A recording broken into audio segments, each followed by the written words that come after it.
রমজান সামনে, আমার এতগুলো কথা বলার উদ্দেশ্য এটাই।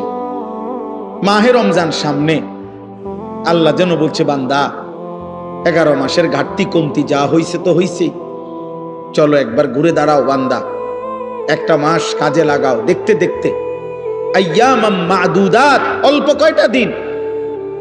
কয়টা দিন, কিন্তু বান্দা একটা মাস রমজান, মনে রেখো আমি প্রতি মিনিট প্রতি সেকেন্ডকে আমি আল্লাহ স্বর্ণ হীরা মণি মুক্তার চাইতে দামি বানায় দেব। সেজদা দিবা একটা, আমি আল্লাহ গুনবো 70টা। সেজদা দিবা একটা, আমি কারো জন্য গুনবো 700, কারো জন্য 7,000, কারো জন্য 70,000, কারো জন্য 7 লাখ, কারো জন্য 70 লাখ, কারো জন্য 7 কোটি, কারো জন্য 70 কোটি, কারো জন্য 70,000 কোটি, কারো জন্য 70 লক্ষ কোটি। খোদার কসম হাদিসে আছে, কারো জন্য আল্লাহ ফেরেশতাকে বলবে, ফেরেশতা তুই পারতি না লিখতি সংখ্যাটা, আমি আসমানওয়ালা রব, আমি লিখবো। আমার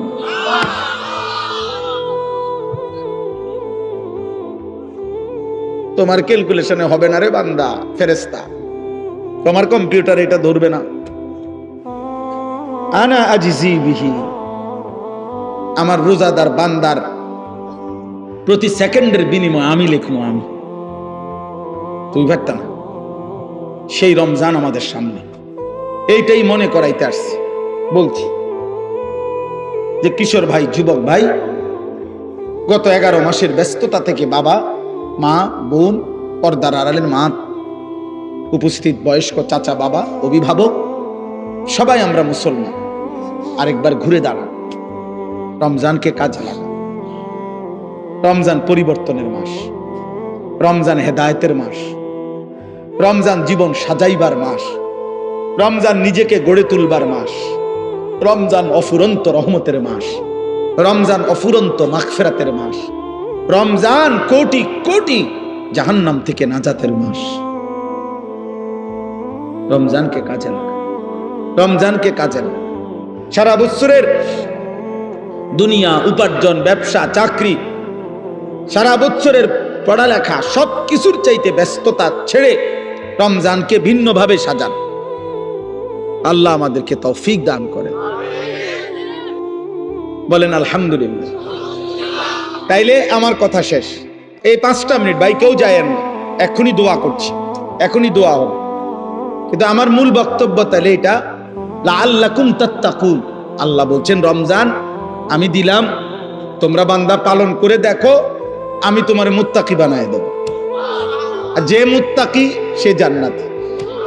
তাইলে তুমি আমার একটা মাস কদর করো, আমি আল্লাহ তাআলা তোমারে বদলে দেব, পাল্টে দেব। এই জন্য ইনশাআল্লাহ রমজানকে সামনে রেখে যুবক ভাই, কিশোর ভাই, যদি বুঝে থাকো আব্বা, তো গুনাহ ছাড়ো, আল্লাহর নাফরমানি ছেড়ে নিজেকে নতুন ভাবে আখিরাতের আলোকে গড়বার জন্য চেষ্টা করি। আল্লাহর নবীকে আল্লাহ বলছে, বন্ধু আমনের পিছনের দিকে তাকাবার দরকার নাই, আমনে শুধু বলতে থাকেন, চেষ্টা করতে থাকেন, দাওয়াত দিতে থাকেন। হেদায়েত দেব কাকে, ফয়সালা সম্পূর্ণভাবে একক আমি আল্লাহর হাতে। আমি যদি ঈমান দেই কেউ ফিরাইতে পারবে না, আমি যদি না দেই বন্ধু, আপনি বন্ধু বললেও দেব না। আরে নবী বলার পরেও দেয় না ঈমান। যুবক তুমি জানো না বেটা, মুসলমানের বাচ্চা তুমি জানো না, তোরে আল্লাহ যে মুসলমানের পরিচয় দিছে তুই জানো না বেটা, তোরে আল্লাহ কত বড় নিয়ামত দিছে। কার গাদ্দারি করো অনটের পাও না তো, মনে করছে এমনি বাতে তো খাও, আর কিটা নারী দেখো, ছবি দেখো, উলঙ্গ নর্তকী দেখো, নাটক দেখো, সিনেমা দেখো, দুনিয়া ভোগ করো। হ্যাঁ, চুলের ফ্যাশন করছো, হায় হায়, রাতের পর রাত পার করে দিচ্ছ গুনায় গুনায়। ঈমান ফিরাই দিলা, ইসলাম ফিরাইয়া দিলা, আরশের মেহমানদারি, আরশে আজিমে আল্লাহ বলছে বন্ধু 23 বছরে আমি আপনার কাছে অসংখ্য বিধান আগে দিয়েছি, সামনে দেব, কিন্তু মালিক আমি একটা হুকুম শুধু বন্ধু আমি বড় যত্ন করে রেখে দিয়েছি। নিয়ত করছি আমি আল্লাহ, আমি ইচ্ছা করেছি জিব্রাইল না, মিকাইল না, কারো মাধ্যমে না, আপনাকে আরশ আজিমে এনে 5 ওয়াক্ত নামাজের এই হাদিয়া আমি আল্লাহ আপনার হাতে তুলে দিলাম। তুমি জানো না আব্বা নামাজ কত বড় নিয়ামত? তুমি জানো না একটা বন খাইতে গিয়ে হাবড়া নামাজ পড়ে না, আর এই অপদার্থ কোথায় বন আর কোথায় নামাজ? কি এর লগে কি মিলাই নিবে না? সাদওয়ানের আড্ডার কারণে নামাজ পড়ল। আহা, বনরুডির আড্ডা আর মালিকের সেজদা কত ব্যবধান। একটা অটো চালায় আপনার নামাজের টাইম, আপনি বিমান চালাইলে কিনতেন। হ্যাঁ, চা কদ্দুর বেছে, বনরুডি বেছে, 2 বিস্কুট বেছে, এবার নামাজের টাইম নেই। হায় রে গাদ্দার! দুনিয়া যদি তোরে আরো বেশি দিত মালিক, তো কি করতি? ওহো, আহা, আফসোস ব্যাপার, আফসোস। কিয়ামতের দিন আল্লাহ বলবে ফেরেশতাদেরকে, উহশুরুল্লাযীনা যালামু ওয়া আযওয়াজাহুম ওয়া মা কানু ইয়াবুদুন মিন দুনিল্লাহ ফাহদুহুম ইলা সিরাতিল জাহিম।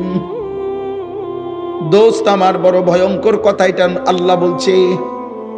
কিয়ামতের দিন আল্লাহ ফেরেশতাদেরকে বলবে, ফেরেশতারা আমার প্রত্যেকটা নাফরমান বান্দাকে সামনে আন, আর প্রত্যেকটা পাপী বান্দার সাথে সে যার সঙ্গী হয়ে অথবা যাকে সঙ্গী বানিয়ে পাপ করেছে ওরেও আন।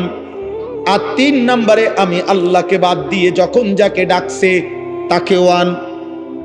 খোদার কসম আল্লাহ বলবেন, তিন জনকে একসাথ করো, জালেম পাপীকে একত্র করো, পাপীর সঙ্গীকে একসাথ করো, আমি আল্লাহকে বাদ দিয়ে পাপী যাকে ডাকতো তাকে একসাথ করো। আল্লাহ বলবেন এই 3 জনকে একসাথ করে ফাহদুহুম ইলা সিরাতিল জাহিম, 3টারেই ধাক্কা দিয়ে জাহান্নামের রাস্তায় পাঠায় দাও।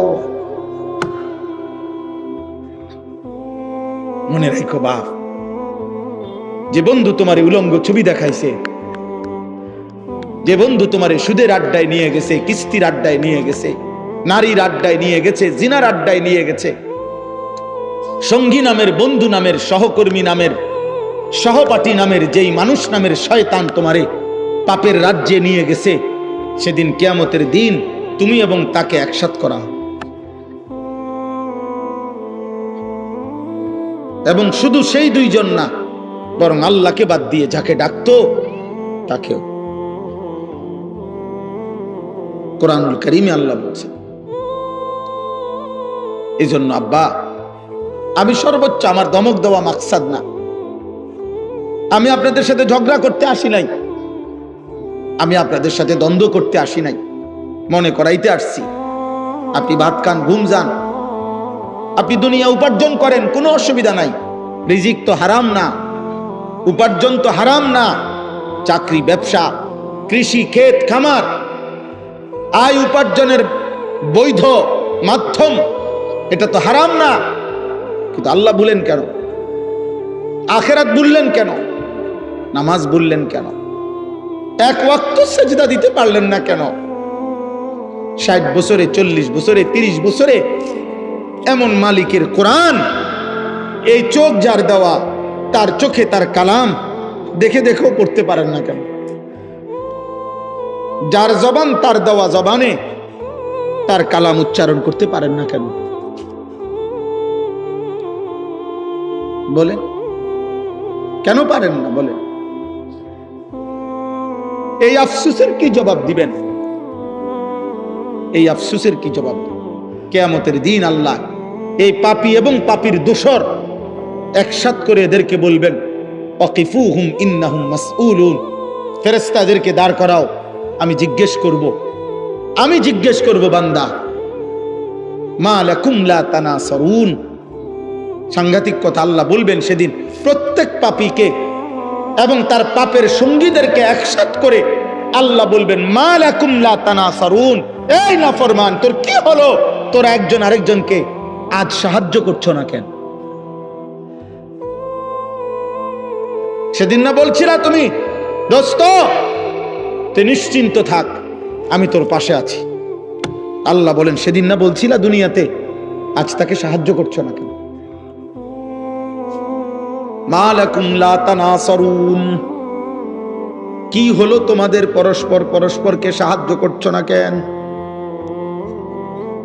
বাল হুমুল ইয়াউমা মুস্তাসলিমুন, আল্লাহ বলে না, যার কেউ সাহায্য করবে না, বরং প্রত্যেকেই আমি আল্লাহর সামনে মাথা নুয়ে পড়বে। স্যারেন্ডার, নেতাও স্যারেন্ডার, কর্মীও স্যারেন্ডার, বন্ধুও মাথা নুইবে, সহযোগীও মাথা নুইবে, প্রত্যেকেই মাথা নুয়ে ফেলবে। পাপীও পাপের সঙ্গীও, পাপ কাজের সহযোগিতাকারীও। এজন্য এটা বড় মারাত্মক। আমি তো করি নাই, না না, সহযোগী হলো বিপদ। আল্লাহ নবী বলছে, যেমন হাদিসে আছে, লাআনাল্লাহু আকিলার রিবা ওয়া মুকিলাহু ওয়া শাহিদাইহি ওয়া কাতিবাহু। আল্লাহ নবী বলছে, যে সুদ খায় তার উপরে আল্লাহর লানত, যে সুদ দেয় তার উপরে আল্লাহর লানত, যে সুদের সাক্ষী থাকে তার উপরে আল্লাহর লানত, যে সুদের কথা লিখে দেয় তার উপরে আল্লাহর লানত, লানত, লানত, লানত। কিছু বলার থাকলে নবীকে বললেন। আপনার যদি কোনো আপত্তি থাকে, অসুবিধা, কেউ যিনি বলছেন ওনারে বলেন। উনি আছেন মদিনা শরীফে, ওনার কাছে গিয়ে বলে আসেন, রওজা শরীফে গিয়ে, যে আপনি এটা বললেন কেন, এত বড় কথা বললেন কেন? আমরা মুসলমান, আমাদের আখিরাত ভুলে গেলে চলবে না। আমরা মুসলমান, আমাদের আল্লাহ ভুললে চলবে না। আমরা মুসলমান, আমাদের নবী ভুললে চলবে না রে আব্বা। দৃশ্যমান এই দুনিয়া আমাদেরকে ছেড়ে দিতে হবে, আমাদেরকে চলে যেতেই হবে, আমাদেরকে ফিরতেই হবে আপন নিড়ে, সেটা কবর। আমাদেরকে ফিরতে হবে শুধু আরো সামনে, সেটা হাসরের মাঠ। আমাদেরকে যেতে হবে আরো সামনে, সেটা ফুলসেরাত। আমাদেরকে যেতে হবে আরো সামনে, সেটা জান্নাত কিংবা জাহান্নাম। থামবেন সেদিন, জান্নাতে বা জাহান্নামে যাবেন যেদিন। এর আগে এই পথ চলা থামবে না, সামনে যেতে হবে, সামনে আগে বাড়ে। ইরতাহালাতিদ দুনিয়া মুদবিরা ওয়ার তাহালাতিল আখিরাতু মুকবিলা। আল্লাহর নবী বলছে, উম্মত, প্রতি সেকেন্ড দুনিয়া তোমার পিছে যায়, প্রতি সেকেন্ড আখিরাত তোমার সামনে আগায়। এই জন্য আপনাকে ইচ্ছাই হোক অনিচ্ছাই হোক, ছোট ভাই, বড় ভাই, জওয়ান, কিশোর, বয়স্ক, বাবা, আমি, আপনি, পর্দার আড়ালের মা, আমাদের প্রত্যেককেই ইচ্ছাই হোক অনিচ্ছাই হোক আগে বাড়তে হবে, সামনে যাইতে হবে, সামনে। আর কোনোদিন পিছনের দিকে যাওয়া যাবে না। আল ওয়াক্তু আনফাসুন লা তাউদু, সময় নিঃশ্বাসের মতো, যা আর ফিরে না, আর ফিরে না। এই জন্য আগামীর সময়টা আপনাদের কাছে এতগুলো কথা বলার অর্থ হইল, আমি আপনাদেরকে বলতে চাই, এটা আমরা আপনারা ভাই ভাই, আমরা আপনারা আপনজন, মুসলিম পরিচয়ধারী, আমরা প্রত্যেকেই আপন। কাল বুনিয়ান, আমরা একটি বিল্ডিং এর মতো, আমরা ভাগ না। আমরা হুজুর, আপনারা জেনারেল, না না। আমরা হুজুর, আপনারা পাবলিক, না না। আমরা মুসলমান। আমরা কি বলেন না কেন? অতএব কিশোর ভাই, নওজোয়ান, একটা একটা ছেলেকে বলি, আব্বা ভাই তুমি আমার মতো হও, নয় আমারে তোমার মতো বানাও। আপন দুই ভাই, আপন মুসলমান, আলাদা হবা কেন? আলাদা হইবা কেন? তোমার পক্ষে তুমি যুক্তি দাও, আমার কোরআন থেকে আমি বলি, তুমি ইনসাফের সাথে ফয়সালা করো। যদি বিবেক মরে না যায়, যদি লজ্জা মরে না যায়, তো ইনসাফ করো।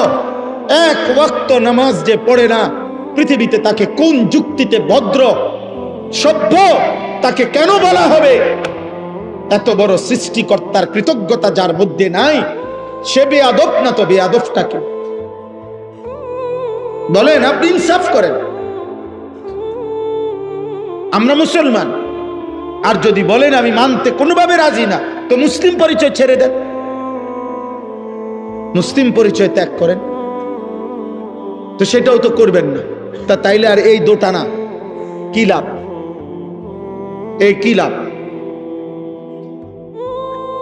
একটা লোক বুজুর্গানে দিন বলছে, মনে করেন এর দূর হইতে পারতো না। মনে করেন একটা লোক, আমি মসজিদের ভিতরে, মানে মসজিদের এই দরজায় আমি ভিতরে একটা পাও দিলাম, বাইরে এক পাও দিলাম, কথা বুঝেন নাই? আমি মসজিদের ভিতরে, আমি মসজিদের বাইরে, এরম হইতে পারতো না। মুসলমান এমন হইতে পারতো না যে এক পাও ভিতরে এক পাও বাইরে, এটা না। আল্লাহ কোরআনে বলছেন পুরা পুরা পুরা মাথার চুল থেকে পায়ের নখ পর্যন্ত তোমার পুরা বডি ইসলামের মধ্যে ঢুকা। তোমার ঘরের প্রথম কোণা থেকে শেষ কোণা, তোমার রাষ্ট্রের প্রথম কোণা থেকে শেষ কোণা, তোমার জীবনের প্রথম অংশ থেকে জীবনের শেষ আয়োজন, সবখানে ইসলাম ঢুকা। উদখুলু ফিস-সিলমি কাফ, এটা আমাদের জন্য জরুরি। আপনি যদি বলেন হুজুর আমনগো মধ্যে তো অনেক ত্রুটি, হ্যাঁ আমার ত্রুটির জন্য আপনার কাছে আমি দোয়া চাই, আপনি আমার লাগে দোয়া করেন। আমরা আপনাদের জন্য দোয়া করি না, তো আমাদের ত্রুটি দেখলে আমার লাগে দোয়া করবেন। বুঝেন নাই কথাটা? কিন্তু আপনি যখন দেখছেন আমি আগুনে পুড়ে গেছি, তো এই কারণে আপনি ইচ্ছা করে আগুনে পুড়ে যাবেন, তো তাইলে এই জন্য আমরা প্রত্যেকের এটা, আল্লাহর নবী সাল্লাল্লাহু আলাইহি সাল্লাম বলছেন আল মুমিনু মিরআতুল মুমিন, এক মুমিন আরেক মুমিনের আয়না। আয়না আয়না আয়নায় দাঁড়াইলে যেমন চেহারার দাগ চিহ্ন স্পট বোঝা যায়, এক মুমিন আরেক মুমিনের সামনে দাঁড়াইলে ওই মুমিনের জন্য তার কল্যাণকামিতা ফুটে ওঠে, তার ক্ষতি, তার গুনাহ, তার নাফরমানি জীবন দেখলে তার কলিজায় ব্যথা ওঠে, তার কলিজায়। আল্লাহর নবী সাল্লাল্লাহু আলাইহি সাল্লাম হাদিসের মধ্যে আছে ওয়া আনা আখিযুন বিহুজাজিকুম, নবীজি বলছে উম্মত আমি চেয়েছি গত 23 বছরে তোমার ঘরে জাহান্নাম থেকে বাঁচাইতে, কেমনে চাইছি, মানে আমার অস্থিরতাটা কেমন ছিল। নবীজি বলছেন মনে করেন এই হাত আওলাদ ভাইয়ের, তো আমি ওনার হাত ধরে বললাম ভাই আপনি ফিরেন, আল্লাহর দিকে আসেন, গুনাহ থেকে বাঁচেন, জাহান্নামের আগুন থেকে বাঁচেন। উনি আমার হাত থেকে টাইনা খুলে ফেললো, আচ্ছা ঠিক আছে এটা সম্ভব। এবার আমি ওনার কাঁধে হাত দিয়ে বললাম না ভাই আপনি এই ভুল করেন না ভাই, এটা গুনাহ, এটা পাপ, আপনি জাহান্নামের রাস্তা থেকে ফিরেন। উনি মনে করেন আমার হাত টান দিয়া কাঁধের থেকেও ফেলে দিছে। এইবার আমি, আমার যেহেতু দিলের মধ্যে পেরেশানি যে আমি ওনারে বাঁচাইতেই হবে জাহান্নাম থেকে, এবার আমি ওনার কোমরের মধ্যে জড়াইয়া ধইরা, কোমরের মধ্যে এরকম জড়াইয়া ধইরা বললাম না রে ভাই তুমি আমারে ঘুষাও আর কিলাও যাই করো, আমি তোমারে জাহান্নামের আগুনের দিকে যাইতে দেব না, আমি তোমাকে ফেরাইতেই চাই। এই কোমরে জড়াইয়া ধরলে এই বাঁধন খোলা কঠিন না? কথা বলেন না কেন? আল্লাহর কসম, নবীজির হাদিসের অর্থ এটা। তিনি বলছেন উম্মত আমি চেয়েছি আমার একটা একটা উম্মতকে কোমরে জড়াইয়া ধরে হলেও জাহান্নামের আগুন থেকে বাঁচাও।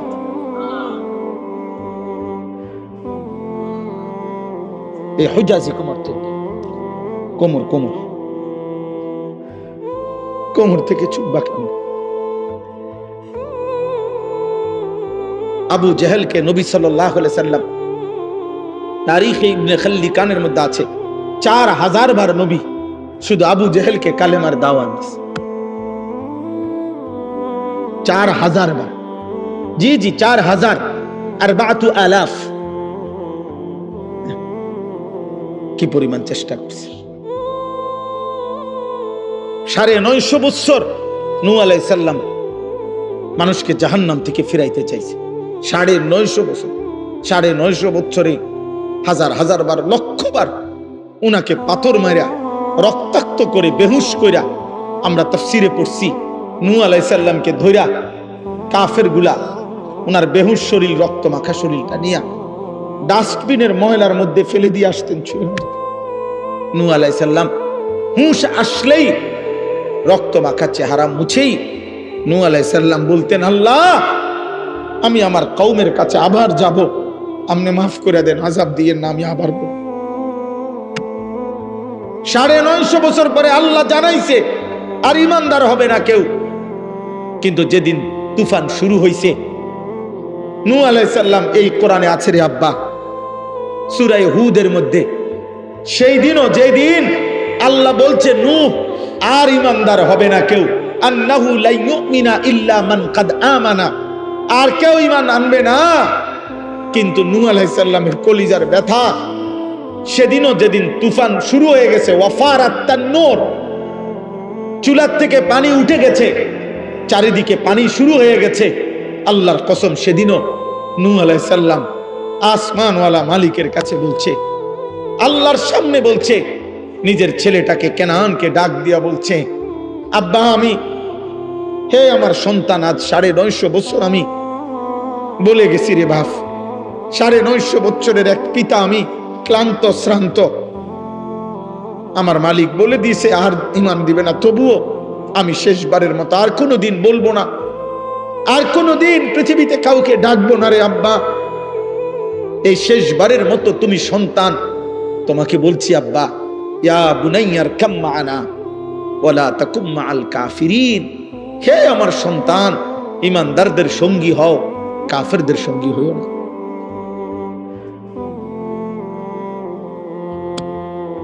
ইয়া বুনাইয়ার কাম মা'ানা ওয়ালা তাকুম মা'আল কাফিরিন। নূহ আলাইহিস সালাম বলছে, পুত, ইমানদারদের সঙ্গী হও, কাফেরদের সঙ্গী হইও না। ইব্রাহিম আলাইহিস সালাম ওনার আব্বাকে হাজার হাজার বার বলছে, ইয়া আবাতি, ইয়া আবাতি, ইয়া আবাতি, হে আমার আব্বা, ঈমান আনেন আব্বা, ঈমান আনেন আব্বা, কালিমা পড়েন, আল্লাহকে মানেন।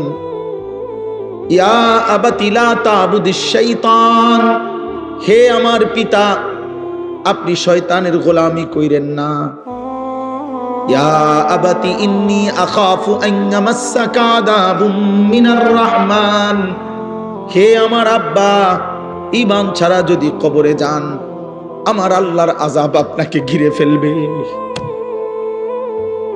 এইভাবে বলছে। এক পিতা তার বাপকে জাহান্নাম থেকে বাঁচাইতে চাইছে, এক বাপ তার ছেলেকে জাহান্নাম থেকে বাঁচাইতে চাইছে। বারবার বলেছে, বারবার বারবার বারবার বারবার, আপনি মুসলমান বাপ হয়ে ছেলেটা এক ওয়াক্ত নামাজ পড়েন, আপনি কেমনে মেনে নিলেন? আপনি মুসলমান স্বামী হয়ে আপনার স্ত্রী একদিনও পর্দা করে না, হায় মুসলমান স্বামী, আপনি কেমনে মেনে নিলেন? আপনি মুসলমান অভিভাবক হয়ে আপনার ঘরে প্রতিদিন রঙিন টেলিভিশনে নর্তকী নাচে, আপনি ইমানদার কেমনে মেনে নিলেন? কেমনে মেনে নিলেন বাপ? আল্লাহ আমাদেরকে মাফ করে দেন, আল্লাহ আমাদের কলিজার মধ্যে বুঝ দান, আল্লাহ আমাদের হৃদয়ে ঈমান দান করেন, হৃদয়ে ঈমান দান। একটা একটা ছেলে বুঝতে শিখবে। এই আমার কথা শেষ। রমজান সামনে, আমার এতগুলো কথা বলার উদ্দেশ্য এটাই। মাহে রমজান সামনে, আল্লাহ যেন বলছে, বান্দা 11 মাসের ঘাটতি কমতি যা হইছে তো হইছেই, চলো একবার ঘুরে দাঁড়াও বান্দা, একটা মাস কাজে লাগাও। দেখতে দেখতে আইয়ামাম মা'দুদাত, অল্প কয়টা দিন, অল্প কয়টা দিন, কিন্তু বান্দা একটা মাস রমজান, মনে রেখো আমি প্রতি মিনিট প্রতি সেকেন্ডকে আমি আল্লাহ স্বর্ণ হীরা মণি মুক্তার চাইতে দামি বানায় দেব। সেজদা দিবা একটা, আমি আল্লাহ গুনবো 70টা। সেজদা দিবা একটা, আমি কারো জন্য গুনবো 700, কারো জন্য 7,000, কারো জন্য 70,000, কারো জন্য 7 লাখ, কারো জন্য 70 লাখ, কারো জন্য 7 কোটি, কারো জন্য 70 কোটি, কারো জন্য 70,000 কোটি, কারো জন্য 70 লক্ষ কোটি। খোদার কসম হাদিসে আছে, কারো জন্য আল্লাহ ফেরেশতাকে বলবে, ফেরেশতা তুই পারতি না লিখতি সংখ্যাটা, আমি আসমানওয়ালা রব, আমি লিখবো। আমি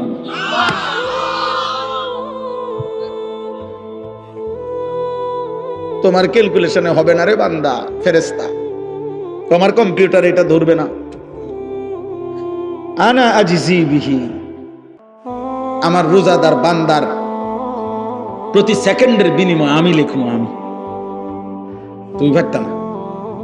সেই রমজান আমাদের সামনে, এইটাই মনে করাইতে আসছি।